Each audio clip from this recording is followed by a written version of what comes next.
আজকে হাজির হয়েছি দারুণ স্বাদের একটা ডেজার্ট রেসিপি নিয়ে। হোলি বলুন, ইফতার বলুন বা সেহেরি, যে কোনো সময় এটা খেতে অসাধারণ লাগে। আমাদের আজকের রেসিপি রাবড়ি মালপোয়া। দারুণ স্বাদের এই রাবড়ি মালপোয়া একদম দোকানের মতো করে বাড়িতে কিভাবে খুব সহজে বানিয়ে ফেলবেন সেটাই আজকে দেখাবো। বাই দ্য ওয়ে, আমি নাফিসা আর আপনারা দেখছেন flavour and fest by Nafisa.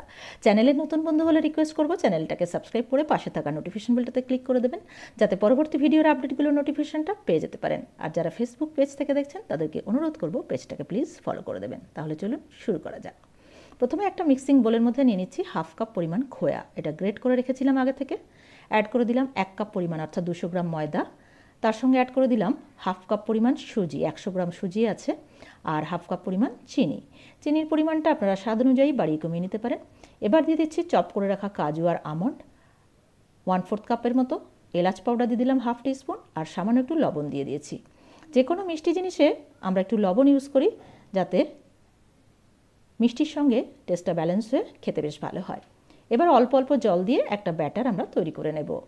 একসঙ্গে বেশি জলটা দেবো না, অল্প অল্প করে জল দিয়ে ব্যাটারটা তৈরি করতে হবে, নাহলে প্রথমেই বেশি জল দিলে পাতলা হয়ে যেতে পারে।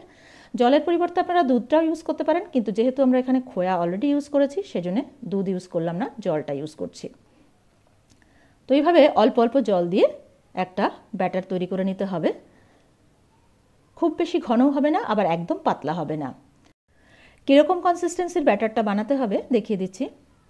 দেখুন, এরকম পোরিং কনসিস্টেন্সির ব্যাটার আমাদের রেডি হয়ে গেছে। এবার এটাকে ঢাকা দিয়ে 15 মিনিট রেস্টে রেখে দেবো। এর মাঝে আমরা সুগার সিরাপটা বানিয়ে নেব। তার জন্য ওভেনে একটা কড়াইতে নিয়ে নিলাম 1 কাপ অর্থাৎ 200 গ্রাম চিনি, তার সঙ্গে অ্যাড করে দিলাম হাফ কাপ জল।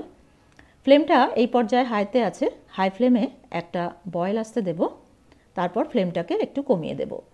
বয়েল চলে আসার পর দুটো ফাটিয়ে রাখা এলাচ আর কিছু স্যাফরনের টুকরো দিয়ে দিলাম। দিয়ে এটাকে মিনিট 5 কুক করে নিতে হবে। ফ্লেমটা এই পর্যায়ে মিডিয়ামে কমিয়ে দিয়েছি। দেখুন, 5 মিনিট কুক করার পর যখন দেখবেন এরকম একটা তার আসছে, তখন এটাকে নামিয়ে সাইডে রেখে দিচ্ছি। আর এখানে হাফ লিটার ফুল ক্রিম দুধের থেকে আমরা মালাইটা বানিয়ে নিচ্ছি। দুধের সঙ্গে আবার 2 টেবিল চামচ গুঁড়ো দুধও আমরা মিশিয়েছিলাম। দেখুন, মালাইটা হয়ে গেছে। এটা ফুটিয়ে ফুটিয়ে দুধটাকে মালাই তৈরি করে নিয়েছি। এটা ঠান্ডা হলে আরও একটু ঘন হয়ে যাবে। 15 মিনিট পর ব্যাটারটা আমরা চেক করে নিচ্ছি।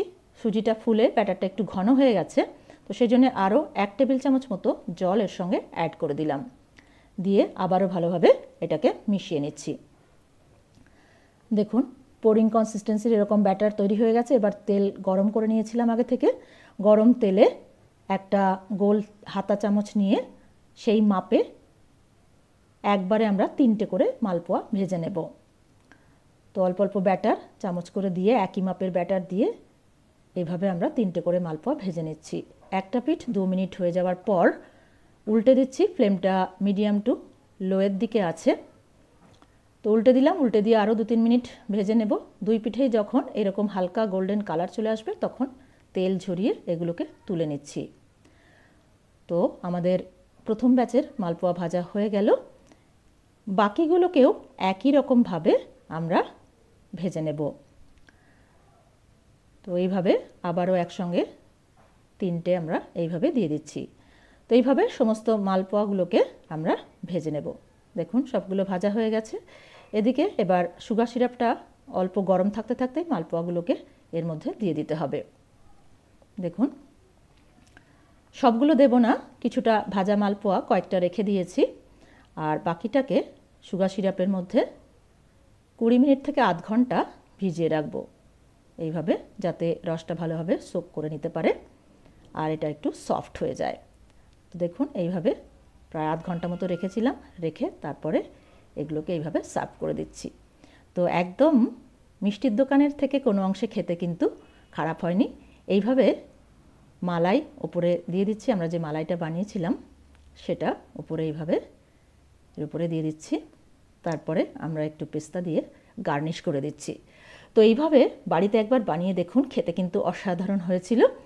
বানিয়ে কেমন হলো খেতে সেটা কিন্তু কমেন্ট করে জানাতে ভুলবেন না। আর আজকের ভিডিওটা ভালো লেগে থাকলে প্লিজ একটা লাইক করবেন, ফ্রেন্ডস আর রিলেটিভদের মধ্যে অনেক অনেক শেয়ার করবেন।